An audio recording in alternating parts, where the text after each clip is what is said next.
అశేష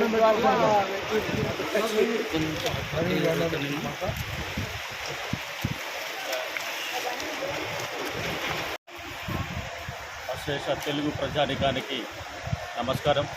అతి పవిత్రమైన నర్మదా నది పుష్కరాలు ఈ మాసం 1వ తారీఖు నుండి జరుగుతున్నవి.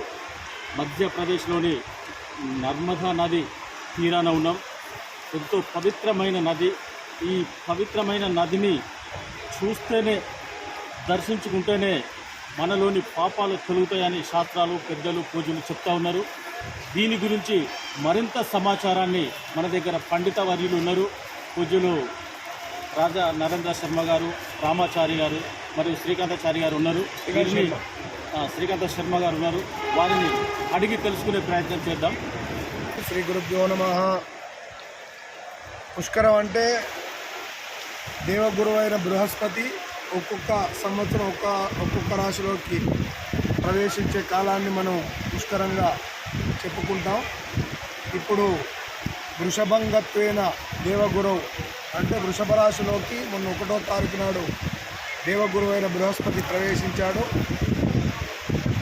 దానికి నర్మదా నది పుష్కరంగా మనం ఈ యొక్క పుష్కర కాలాన్ని చెప్పుకుంటాం. కాబట్టి ఇది మేము మధ్యప్రదేశ్ లోపల ఉన్న నర్మదా నదీ తీరానికి మేమందరం కూడా మన అఖిల భారత అయ్యప్ప సేవా సంఘం సభ్యుడైన శ్రీ తిరుపతి గారి ఆధ్వర్యంలో ఇక్కడికి మేమందరం వెంకటేశ్వర స్వామి దేవాలయం అర్చకులు రామాచారి గారు మరియు ఎన్టీపీసీ ఎంప్లాయీస్ మంత్రి వాస్తవ్యులైన శ్రీ మార్పాక శ్రీకాంత్ శర్మ, నా పేరు పాపిట్ల రాజనరేందర్ శర్మ. మేము ఇక్కడికి వచ్చి ఈ యొక్క నర్మదా నదీ తీరం లోపల పుష్కర స్థానాన్ని ఆచరించి మా పితృదేవతలకు పిండ ప్రదానం, తిలతర్పణాలు చేయడం జరిగింది. ఇది మహా విశేషమైనది. అంటే గంగా పుష్కరం లోపల స్నానం చేస్తే, నది లోపల స్నానం చేస్తేనే మనకు పుణ్యం సంక్రమిస్తుంది. కానీ ఈ నర్మదా నదీ తీరం లోపల నర్మదను దర్శిస్తేనే మహాపాపాలు తొలగి అనంతమైన పుణ్యం కలుగుతుందని చెప్పి మనకు శాస్త్రాల లోపల చెప్పబడ్డది. అటువంటిది ఇప్పుడు నర్మదా నదీ తీరం లోపల వచ్చి ఈ పుష్కర కాలం లోపల మేము స్నానం చేయడం మా ఎన్నో జన్మల పుణ్యంగా భావిస్తున్నాం. అది ఈ లోకల్ లోపల ఉన్న వాళ్లకు, ఈ యొక్క తెలుగు రాష్ట్రాల లోపల ఉన్న తెలుగు ప్రజలకు కూడా ఆ భగవంతుడు, ఆ పుష్కరుడు ఈ యొక్క పుణ్యఫలాన్ని కలగజేయాలని ఈ యొక్క నదీ తీరం సాక్షిగా ఆ నర్మదా దేవిని ప్రార్థిస్తూ అందరికి కూడా నమస్కారాలు. పుష్కరాలు అనేటివి ఇప్పుడు మన రాజా నరేంద్ర శర్మ గారు చెప్పారు. 12 సంవత్సరాలకు ఒకసారి దేవగురుడు బృహస్పతి గారు ఒక్కొక్క నదిలో ఒక్కొక్కసారి ప్రవేశిస్తారు. వాళ్ళతో ఈ పుష్కరాలు 12 సంవత్సరాల రోజు వచ్చినందుకు సమస్త దేవతలు, సకల దేవతలు ఈ యొక్క నదిలో 12 రోజులు కొలువై ఉంటారని మన శాస్త్రాలు చెప్తున్నాయి. అయితే మన నర్మదా నది ఫస్ట్ మేషరాశిలో ప్రవేశించినప్పుడు గంగా నది, తర్వాత ఇప్పుడు వృషభ రాశిలోకి దేవగురు అయినటువంటి బృహస్పతి ప్రవేశించాడు. ఆయనది నర్మదా నదిలో పుష్కరాలు జరుగుతున్నాయి బ్రహ్మాండంగా. అయితే ఈ నర్మదా నదిని చూస్తేనే మహాపుణ్యం అని అంటారు. దీంట్లో స్నానం చేస్తే మహాపుణ్యం, మన పితృదేవతలందరూ స్వర్గస్థులవుతారని యొక్క మన పురాణాలు చెప్తున్నాయి. మా భగవంతుని దయ వలన మేము ఇక్కడ ఈ నదిలోకి వచ్చి మేము సమస్త పితృదేవతలకు మేము పిండ ప్రదానం చేసి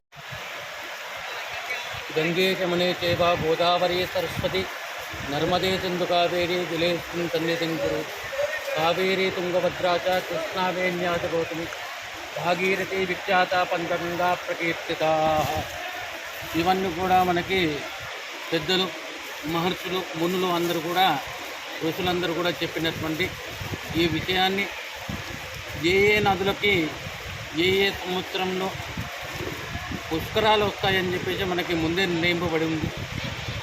ఈ సంవత్సరంలో క్రోధినామ సంవత్సరంలో చైత్రమాసమందు మనకి ఈ పుష్కరాలు రావడం అనేది చాలా శుభదినం. సమస్త ప్రాణకోటిని అందరిని కూడా రక్షించడానికని ఈ నర్మదా నదీ తీరంలో మనకున్నటువంటి 33,000 కోట్ల దేవతలందరూ కూడా మన పితృదేవతలందరినీ కూడా తీసుకొని వచ్చేసి ఈ నదీ తీరంలోనే ఉంటారండి ఈ 12 రోజులు.